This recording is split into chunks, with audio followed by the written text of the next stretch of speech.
নমস্কার। Study with me YouTube চ্যানেলে সকলকে স্বাগত জানাই। আজকে তোমাদের জন্য আরেকটি খুবই গুরুত্বপূর্ণ ভিডিও নিয়ে চলে এসেছি। সেই গুরুত্বপূর্ণ বিষয়টি হলো fill in the blanks with correct verbs। বলে রাখি, আজকের এই ভিডিওটি যার মূল বিষয় হচ্ছে ভার্বের কারেক্ট বা সঠিক যে ফর্মটা আছে বা সঠিক যে ভার্বটি আছে সে ভার্ব দিয়ে বিভিন্ন শূন্যস্থানগুলো বা ব্ল্যাঙ্কসগুলো কিন্তু পূরণ করতে হয়। আর এই ভিডিওটি ২ রকম পরীক্ষার্থীদের জন্য খুব গুরুত্বপূর্ণ। প্রথম, যে সমস্ত ভাই-বোনেরা এখন ক্লাস 9 বা 10 এ পড়ছো, তাদের নতুন সিলেবাস অনুযায়ী এই fill in the blanks থেকে কিন্তু কোয়েশ্চেন দিয়ে দেয়, যেখানে ৩-৪ নম্বর কিন্তু থাকে। এবং আরেক পরীক্ষার্থী যারা আছো, যারা বিভিন্ন প্রতিযোগিতামূলক পরীক্ষা, চাকরির পরীক্ষাতে কেন্দ্রীয় সরকার হোক বা রাজ্য সরকারের বিভিন্ন যে সরকারি চাকরির যে পরীক্ষাগুলো হয় এবং যে পরীক্ষাগুলোতে ইংলিশ বিষয় থাকে, সেখানেও কিন্তু fill in the blanks with correct verbs দিয়ে বা এখান থেকে বিভিন্ন রকমের কিন্তু কোয়েশ্চেন করে থাকে। এই fill in the blanks করার জন্য গ্রামারের একটু ধারণা থাকা একদম জরুরি। কারণ গ্রামারের ধারণা না থাকলে কিন্তু এই কোয়েশ্চেনগুলো কিন্তু করা একটু মুশকিল হয়ে যাবে। প্রথমে দেখে নাও, এখানে আমি ছোট্ট একটা এক্সাম্পল দিয়েছি। It was around 10 o'clock in the morning when the incident took place. ব্র্যাকেটে তার অপশন ছিল ভার্বের টেক্স, হ্যাশট্যাগ টুক প্লেস। এই যে ৩টা আমার অপশন দেওয়া আছে, সেখান থেকে আমার যেটা সঠিক সে ভার্বটি নিয়ে এখানে আমাকে কিন্তু আমি পূরণ করে দিয়েছি। তারপরে উই ওয়ার ইটিং, একই রকমভাবে ব্র্যাকেটের মধ্যে আমার অপশন দেওয়া আছে ate, were eating, had eaten at the time. আমি এখান থেকে যেটা সঠিক সেটা নিয়ে এখানে fill in the blanks-এ ফিল করে দিয়েছি। But today the situation is, ব্র্যাকেটে ছিল is, was, has been, normal. আমি এখানে সঠিকটা বেছে দিয়ে দিয়েছি ইজ। কি করে করলাম এটা? এই প্রশ্নগুলোর উত্তর খুব সহজেই করা যায় যদি একটুখানি গ্রামারের ধারণা থাকে। আমি এই এক্সাম্পল একটু পরে আবার আসছি। বেসিক রুলস, অর্থাৎ এই যে fill in the blanks with correct verbs, এখানে আমাকে অপশন দিয়ে দেবে, সেটা পরীক্ষাতেও অপশন দিয়ে দেয় এমসিকিউ হলে, এবং মাধ্যমিকেও কিন্তু ৩টে বা ৪টে অপশন দেওয়া থাকবে, সেখান থেকে চুজ করে কিন্তু আমাকে ফিল করতে হয়।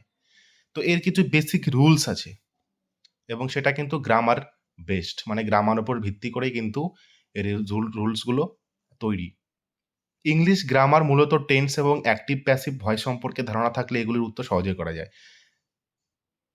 আমরা জানি যে টেন্স এবং ভয়েস চেঞ্জ মানে অ্যাক্টিভ প্যাসিভ, এগুলো কিন্তু গ্রামারের একটি খুবই গুরুত্বপূর্ণ এবং আমার মতে সবচেয়ে গুরুত্বপূর্ণ অংশ। এ সম্পর্কে কিন্তু যদি আমাদের ধারণা না থাকে, তাহলে ইংলিশ সম্পর্কে কিন্তু আমরা কোনো কিছুই বুঝবো না। এবার দেখো কি করে করব। প্রথমেই ১ বার বা ২ বার বোঝার চেষ্টা করতে হবে পড়ে, যে এখানে কোনো সময়ের উল্লেখ আছে কিনা। কি করে সময়টা উল্লেখ থাকবে সেটা কখনো বোঝা যাবে, কখনো কিন্তু বোঝা যাবে না। দেখতে হবে শূন্যস্থানের আগে পরে টেন্সের কোনো উল্লেখ আছে কিনা। শূন্যস্থান যেখানে আছে তার আশে বা পরে বা আগে যদি কোনো ওয়ার্ড, এমন কিছু ওয়ার্ড আছে যেগুলো থেকে কিন্তু আমরা বুঝতে পারি যে সেটার টেন্স কি হবে। তার আগে একটুখানি ধারণা দিয়ে দিই। টেন্স যে আছে, টেন্স মূলত ৩ প্রকারের হয়: প্রেজেন্ট, পাস্ট এবং ফিউচার টেন্স। এবং এই প্রত্যেকটা টেন্স কিন্তু ৪ ভাগে বিভক্ত। সিম্পল টেন্স হয়, কন্টিনিউয়াস টেন্স হয়, পারফেক্ট টেন্স হয় এবং পারফেক্ট কন্টিনিউয়াস টেন্স হয়। মোট ১২ রকমের টেন্স আছে এবং ১২ রকমের স্ট্রাকচার আছে, মানে একেকটা টেন্সের একেকটা স্ট্রাকচার থাকে। সেই স্ট্রাকচারটা কিন্তু মনে রাখতে হবে। সেই স্ট্রাকচার যদি না জানো তাহলে কিন্তু সমস্যা হয়ে যাবে। 4 নম্বর আমি দেখেছি দেখো লাস্ট, অ্যাগো, ইয়েস্টারডে ইত্যাদি শব্দগুলি যদি থাকে কোনো একটা সেন্টেন্সে এবং সেখানে যদি শূন্যস্থান থাকে তবে সেটা কিন্তু শূন্যস্থানে পাস্ট টেন্স ইউজ করতে হবে। যেমন একটা এক্সাম্পল দিচ্ছি দেখো, I received your letter yesterday. মনে করো এখানে রিসিভড কথাটা নেই, এখানে একটা ব্ল্যাঙ্কস আছে, এখানে ব্ল্যাঙ্ক আছে এবং ব্র্যাকেটে কোনো অপশন দেওয়া আছে। তো সেখানে কিন্তু রিসিভডই হবে, কারণ এটা দেখো ইয়েস্টারডে ছিল, ইয়েস্টারডে থাকলে পরে আমরা কিন্তু সিম্পল পাস্ট ইউজ করব। আর কি আছে, am, is, are, was, were, will be, shall be ইত্যাদি যদি থাকে সেন্টেন্সে, তাহলে সেই সেন্টেন্সগুলো কন্টিনিউয়াস টেন্সও হতে পারে, আবার প্যাসিভ ভয়েসও হতে পারে। সেটা কীরকম দেখো, কন্টিনিউয়াস টেন্স হলে পরে ভার্বের সঙ্গে আইএনজি যুক্ত থাকবে, আমরা যেরকম জানি যেটা। এক্সাম্পল দেখো, দে আর প্লেইং ফুটবল, তারা ফুটবল খেলছিল। আর যদি প্যাসিভ ভয়েসে হয় তাহলে ভার্বের সঙ্গে থার্ড ফর্ম বসবে, মানে এই যে am, is, are, was, were, will be, shall be যে আছে, সেটা যদি আমার প্যাসিভে ইউজ হয় তবে কিন্তু ভার্বের আমি থার্ড ফর্ম বসাবো। যেমন দেখো এখানে লেখা আছে, they are given free books by the school. এখানে অয়ারের পরে প্লেইং, কিন্তু এখানে অয়ারের পরে কিন্তু গিভেন দেওয়া আছে। তার মানে কি দেখো, অয়ার প্লেইং এবং অয়ার গিভেন, যেটা বললাম আমি যে কন্টিনিউয়াস হলে পরে ভার্বের সঙ্গে আইএনজি থাকবে এবং যদি সেটা প্যাসিভও হয় তবে কিন্তু ভার্বের সঙ্গে ভার্বের থার্ড ফর্ম বসবে। হ্যাজ, হ্যাভ, হ্যাড থাকলে ভার্বের থার্ড ফর্ম বসবে। এক্সাম্পল কি, Ram has written the letter. এটা হ্যাজ, হ্যাভ, হ্যাড মূলত যদি হ্যাজ, হ্যাভ, হ্যাড থাকে, এর সঙ্গে যদি কোনো আদার্স কোনো ওয়ার্ডস না থাকে তাহলে সেটা আমরা বুঝে নেব যে সেটা হচ্ছে পারফেক্ট টেন্সে আছে। সেটা প্রেজেন্ট পারফেক্ট হতে পারে, আবার ফিউচার পারফেক্টও হতে পারে, আবার পাস্ট পারফেক্টও হতে পারে। যেমন দিয়েছি এখানে, Ram has written the letter, Ram চিঠিটা লিখেছে। এখানে হ্যাজের সঙ্গে দেখো রিটেন অর্থাৎ রাইট, রোট, রিটেন যে আছে, রিটেন হচ্ছে আমার ভার্বের থার্ড ফর্ম, সেটা কিন্তু এখানে বসছে। তারপরে দেখো কোনো সময় ধরে বা থেকে, মানে সময়ের যদি উল্লেখ থাকে, কোন সময় ধরে বা সময় থেকে যদি বোঝায় বা সেখানে যদি has been, have been, had been থাকে তবে ভার্বের সঙ্গে কিন্তু আইএনজি যোগ হবে। আবার সেগুলো যদি প্যাসিভ ভয়েসে থাকে তবে সেটা কিন্তু আবার ভার্বের থার্ড ফর্ম বসবে। এক্সাম্পল দেখো, Deepak has been reading a novel since morning. Deepak has been reading a novel since morning. এখানে প্রথমটা যেটা এক্সাম্পলটা যেটা আছে সেটা কিন্তু আমার পারফেক্ট কন্টিনিউয়াস টেন্সে আছে। Deepak has been reading a novel since morning, এখানে আমার মানে হলো দীপক সকাল থেকে একটি নোবেল পড়ছে। আবার সেকেন্ড যেটা এক্সাম্পল আছে সেখানে কি আছে, the work has been done by the authority. এখানে আমার হ্যাজ বিনের পরে আমার ডান আছে, এখানে আমার হ্যাজ বিনের পরে আমার রিডিং আছে, অর্থাৎ হ্যাজ বিন এর পরে যে ভার্ব আছে তার সঙ্গে আইএনজি, আবার এখানে হ্যাজ বিনের পরে ভার্বের থার্ড ফর্ম। এটা কিছুই না, এটা হলো টেন্স এবং ভয়েস চেঞ্জ। আমরা জানি যে আমরা যে সাধারণ ভাষায় যে কথাগুলো বলি, টেন্সে যে এক্সাম্পলগুলো আছে সেগুলো মূলত অ্যাক্টিভ ভয়েস আমরা ইউজ করি। কিন্তু যখনই আমরা কে কাজটি করেছে তার থেকে গুরুত্বপূর্ণ কি কাজটি করেছে সেটা যখন বলতে যাই তখন কিন্তু আমরা এই প্যাসিভে ইউজ করি। The work has been done by the authority. ঠিক আছে, এটা তোমার হয়ে গেল প্যাসিভে। আর Deepak has been reading a novel since morning, এটা আমার চলে গেল কিন্তু পারফেক্ট কন্টিনিউয়াস টেন্সে। তারপরে দেখো যদি মোডাল ভার্ব থাকে কোনো সেন্টেন্সে, মোডাল ভার্বের পরে কিন্তু আমরা ভার্বের ফার্স্ট ফর্ম বসাবো। এক্সাম্পল কি আছে, she can do the job, সে কাজটি বা সেই জবটি করতে পারে। মোডাল ভার্ব আমরা সকলেই জানি, মোডাল ভার্ব অনেক রকম হতে পারে। মোডাল ভার্ব যেরকম shall, should, may, might, can, could, will, would, এগুলো হচ্ছে মোডাল ভার্ব। মোডাল ভার্বের পরে আমরা কিন্তু ভার্বের ফার্স্ট ফর্মই বসাবো। বি থাকলে বেশিরভাগ ক্ষেত্রে প্যাসিভ ভয়েসে ভার্বে থার্ড ফর্ম বসবে। বি অ্যাকচুয়ালি এটা প্যাসিভে ইউজ হবে, বি যদি থাকে তবে তার সঙ্গে কিন্তু ভার্বের থার্ড ফর্ম বসবে। এক্সাম্পল কি হচ্ছে, free books will be distributed to the students, অর্থাৎ যে ফ্রি বুকস যেগুলো আছে সেগুলো স্টুডেন্টদেরকে দেওয়া হবে। উইল বি ডিস্ট্রিবিউটেড, এখানে উইল বি, যে বি যে আছে বির পরে কিন্তু আমার ভার্বের থার্ড ফর্ম এখানে কিন্তু বসছে। তারপর বি ভার্বের সাধারণ ধারণা থাকতে হবে, বি ভার্ব যেগুলো হয় তার ধারণা থাকতে হবে। 11 নম্বর কি বলছে, টু এর পর ভার্বের ফার্স্ট ফর্ম বসে। আমরা অনেক সময় দেখি বিভিন্ন সেন্টেন্সে যে টু যখন ইউজ হয়, টুর পরে কিন্তু যদি ভার্ব যদি সেখানে বসে তবে সেটা কিন্তু ভার্বের ফার্স্ট ফর্মে বসে। তবে এর কিছু ব্যতিক্রম আছে, যেমন I am looking forward to meeting you. এখানে দেখো টু আছে, টুর পরে কিন্তু ভার্বের সঙ্গে কিন্তু ভার্বের ফার্স্ট ফর্ম কিন্তু বসেনি, বসছে কি সেখানে ভার্বের সঙ্গে আইএনজি বসছে। সেরকম অ্যাডিক্টেড টু, গিভেন টু এর পরেও কিন্তু ভার্বের সঙ্গে আইএনজি বসে। কিন্তু এই ব্যতিক্রম কিছু বাদ দিয়ে যখন টু থাকবে তখন টুর পরে কিন্তু ভার্বের ফার্স্ট ফর্মে বসবে, যেরকম I love to Singh. Singh হচ্ছে ভার্বের ফার্স্ট ফর্ম। আরেকটা খুবই বেসিক জিনিস যেটা সবারই জানা উচিত এবং আশা করি সবাই জানো, সেটা হচ্ছে আমরা জানি যে গ্রামারে আমরা সিঙ্গুলার, প্লুরাল, পার্সনস মানে first person, second person, third person ইত্যাদি পড়েছি। তো তাদের সঙ্গে অ্যাম, ইজ আর ওয়াজ ওয়ার যে সঠিক ব্যবহার সেটা কিন্তু আমাদেরকে খুব ভালোভাবে জানতে হবে। এইগুলো হয়তো চাকরি পরীক্ষার্থী খুব একটা দেবে না এত ইজি, কিন্তু এই জিনিসগুলো কিন্তু মাধ্যমিক পরীক্ষায় যে সমস্ত গ্রামার বেসড মানে টেন্স এবং অ্যাক্টিভ প্যাসিভ থেকে যে সমস্ত ফিল ইন দ্য ব্ল্যাঙ্কস দেয় সেখানে কিন্তু এগুলো দেওয়া থাকে। তো এখানে কিন্তু আমাদের একটি সঠিক ধারণা রাখতে হবে। যেমন এক্সাম্পলে দিয়েছি হি ইজ, অর্থাৎ হির পরে ইজ বসে অথবা হির পরে ওয়াজ বসবে, কারণ হি হচ্ছে একজনকে বোঝাচ্ছে। দে অনেকজন বোঝাচ্ছে, তাহলে দের পরে আমরা আর দিতে পারি অথবা অয়ার দিতে পারি।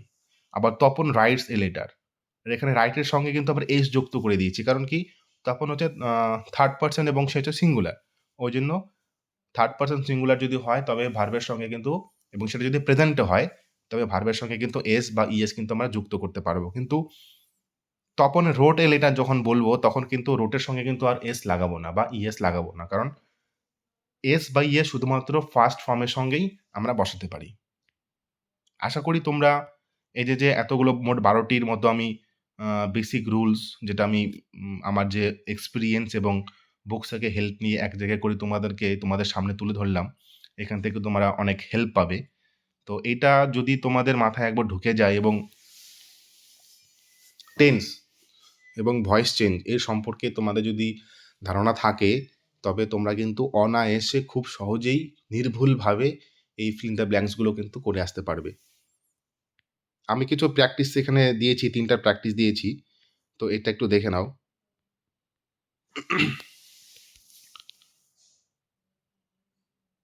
Practice number 1, Rina who has been, actually এখানে হ্যাজ বিন আমি দিয়ে দিয়েছি তো উত্তর, এবং এখানে কিন্তু ব্ল্যাঙ্কস থাকবে।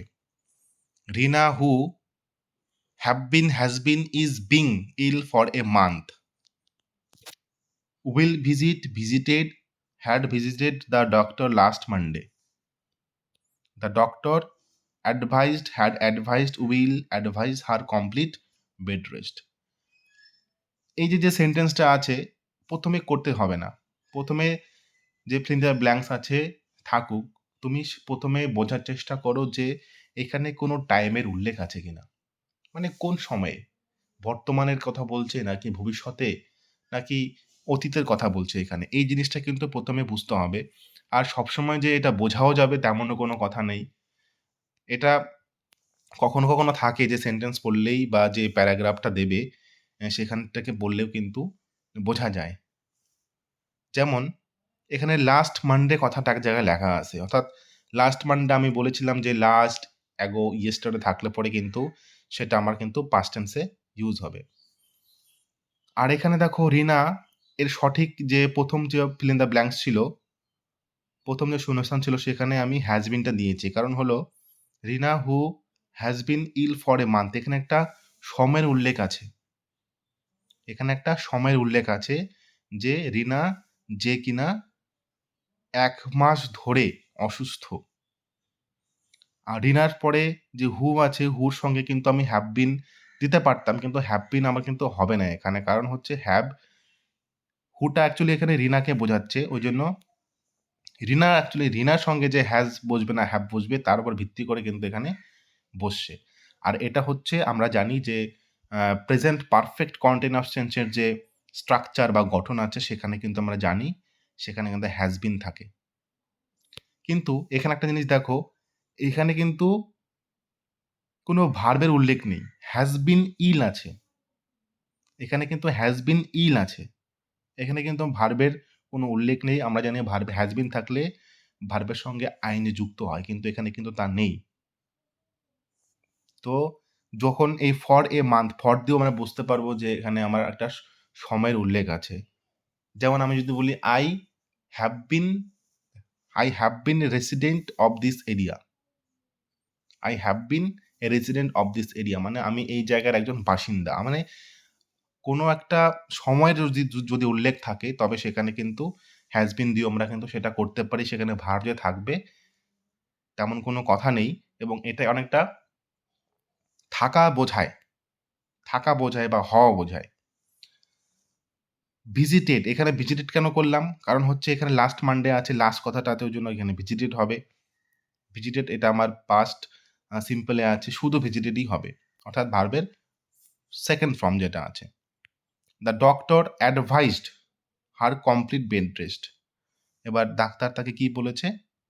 তাকে উপদেশ দিয়েছে কমপ্লিট বেড রেস্টের জন্য। এখানে উইল অ্যাডভাইস তো হবে না। সে তো ভিজিট করে নিয়েছে পাস্টে। কিন্তু তাকে যে ডাক্তার পরে আবার যে উইল অ্যাডভাইস করবে মানে উপদেশ দেবে এমনটা এখানে কিন্তু মিলছে না। ২ নম্বরটা দেখো, after several hours of sleep when Gulliver woke up, bracket আছে wakes, again woke, he found himself bound with chains and was surrounded, ব্র্যাকেটে ছিল was surrounded by a crowd of human creatures who were, ব্র্যাকেটে ছিল আর were just 6 inches in height. এখানে এই যে সেন্টেন্সটা আছে আমরা জানি যে গালিভার্স ট্রাভেল নামে একটা বই আছে যেখানে গালিভার্স প্রথমে একটা জায়গায় গিয়ে সবথেকে বড় মানুষ হয়ে যায় এবং সেখানকার মানুষগুলো ছোট ছোট থাকে এবং একটা জায়গায় গিয়ে সে একটা লিলিপুট হয়ে গেছিল এবং সেখানকার মানুষগুলো অনেক বড় ছিল। আমরা এই সম্পর্কে জানি, একটু হলেও জানি বা অনেকে হয়তো জানো না। তো এখানে যে সেন্টেন্সটা বা যে প্যারাগ্রাফের পোর্শনটুকু দেওয়া আছে সেটা বুঝলে কিন্তু বা পড়লে কিন্তু আমরা বুঝতে পারবো এখানে একটা সময়ের উল্লেখ আছে। সেই সময়টার উল্লেখ কোথা থেকে পাচ্ছি আমরা? সেটা পাচ্ছি আমরা এই যে ফাউন্ড কথাটা লেখা আছে সেখান থেকে। এই যে ফাউন্ড কথাটা লেখা আছে সেখান থেকে কিন্তু আমরা এটা বুঝতে পারছি। কারণ ফাউন্ড আমরা জানি যে সেটা পাস্ট টেন্সে ইউজ হয়। তো কি বলছে? After several hours of sleep মানে অনেক ঘন্টা ঘুমানোর পরে হোয়েন গালিভার, যখন গালিভার উঠল বা উঠলেন, সেটা আমরা কি দিলাম? সিম্পল পাস্টে দিলাম ওক আপ। যখন সে উঠলো, ওয়েক্স তো হবে না কারণ এখানে আমার অলরেডি ফাউন্ড দেওয়া আছে অর্থাৎ পাস্টের কথা বলছে তাই আমি এখানে ওয়েক্স দেব না। হি ফাউন্ড হিমসেলফ বাউন্ড অর্থাৎ তাকে বাঁধা অবস্থায় তিনি দেখলেন। উইথ চেনস মানে তাকে চেন দিয়ে বাঁধা হয়েছিল and was surrounded by a crowd of human creatures. এখানে দেখো ওয়াজ সারাউন্ডেড দিয়েছি কারণ কি? কারণ এটা কিন্তু আমার এখানে প্যাসিভে ইউজ হয়েছে। পাস্টের প্যাসিভে কিন্তু আমার এখানে ইউজ হয়েছে কারণ তাকে বাঁধা হয়েছিল মানে তার আশেপাশে লোক ছিল, তার আশেপাশে লোক ঘিরে ছিল, ওই জন্য সেখানে কিন্তু ওয়াজ সারাউন্ডেড বলেছি। আর এখানে এটা প্যাসিভে করব তার আরেকটা হচ্ছে যে চিহ্নিতকরণ বা আরেকটা যে ইন্ডিকেট সেটা হচ্ছে এই বাই কথাটা। কারণ আমরা জানি যে যখন আমরা অ্যাক্টিভ থেকে প্যাসিভে করি তখন আমরা বেশিরভাগ ক্ষেত্রে বাই কথাটা কিন্তু ইউজ করি। তো সেখানে সুতরাং এখানে কি হচ্ছে? ওয়াজ সারাউন্ডেড। আর ওয়্যার সারাউন্ডেড হবে না। কারণ হচ্ছে ওয়্যার তো এখানে একজনকে বোঝাচ্ছে, শুধু গালিভার্সকে বোঝাচ্ছে, একজনকে বোঝাচ্ছে। তো এখানে সিঙ্গুলার ভার্বই ইউজ হবে। আর সারাউন্ডেড এটা আমার সিম্পল পাস্ট এখানে হচ্ছে না কারণ এটা আমার বাই কথাটা আছে এবং এটা প্যাসিভে আছে। Who were human creatures who were just 6 inches in height. এখানে ওয়ার দিলাম কেন? এখানে ওয়ার দেওয়ার কারণ হচ্ছে এই যে হিউম্যান ক্রিয়েচার বোঝাচ্ছে এখানে হু হিউম্যান ক্রিয়েচার্স মানে অনেকগুলো মানুষকে বোঝাচ্ছে, একটা ভিড়কে বোঝাচ্ছে।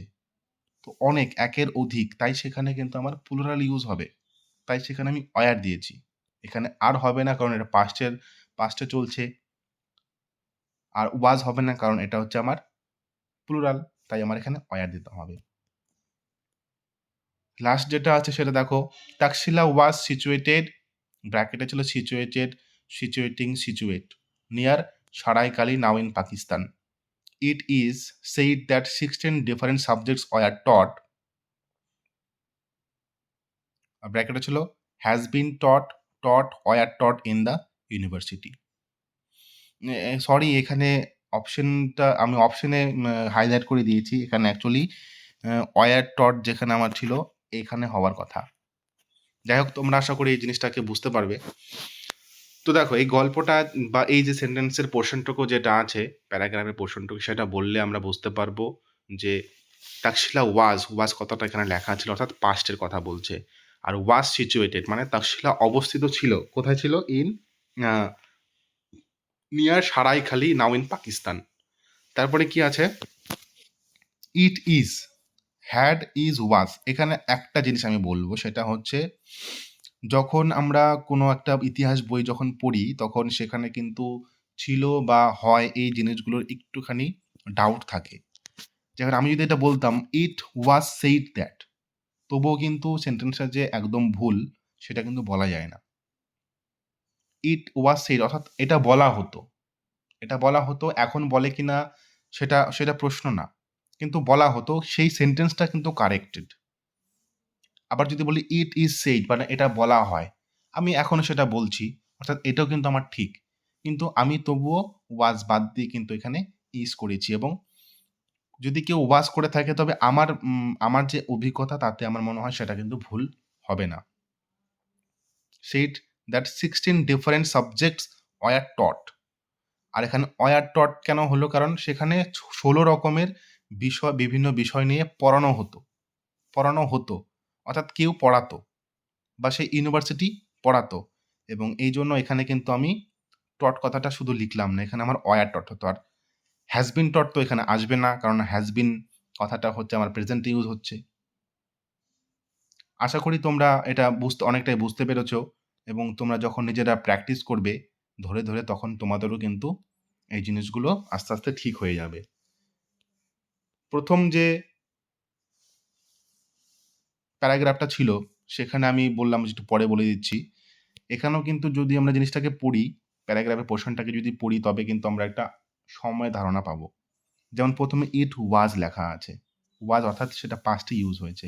ইট ওয়াজ অ্যারাউন্ড 10 o'clock, তখন ইন দ্য মর্নিং অর্থাৎ সকালবেলা, তখন 10টা বাজছিল। হোয়েন দ্য ইনসিডেন্ট, যখন সেই ঘটনাটা ঘটে, টুক প্লেস। এখানে টেক্স হবে না, এটা আমার প্রেজেন্ট ইউজ হচ্ছে। হ্যাশ টেকেন আমার প্রেজেন্ট ইউজ হচ্ছে, সুতরাং টুক প্লেস হবে। আর আমি সবথেকে বড় সেটা হচ্ছে ইয়েস্টারডে কথাটা লেখা আছে এখানে, যেটা আমি বলেছিলাম। এই যে বলেছিলাম যে লং লাস্ট অ্যাগো ইয়েস্টারডে থাকলে পরে কিন্তু আমরা পাস্ট টেন্স ইউজ করব। We were eating at that time, ওই সময় আমরা খাচ্ছিলাম মানে কোনো একটা কাজ করছিলাম।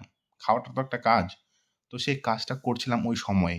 ওই জন্য এটা কিন্তু আমার পাস্ট কন্টিনিউয়াস টেন্সে করতে হবে। বাট টুডে, কিন্তু সেটা আজকে, দ্য সিচুয়েশন ইজ নরমাল। এবার ডাইরেক্ট চলে আসে আজকের দিন। তো আজকে আমরা সবসময় কি করি, সে প্রেজেন্টে লেখার চেষ্টা করি যে আজকে সেখানকার অবস্থাটা নরমাল আছে, অর্থাৎ স্বাভাবিক আছে। তাই সেখানে কিন্তু আমি ইজ দিয়েছি, ওয়াজ কিন্তু এখানে হবে না।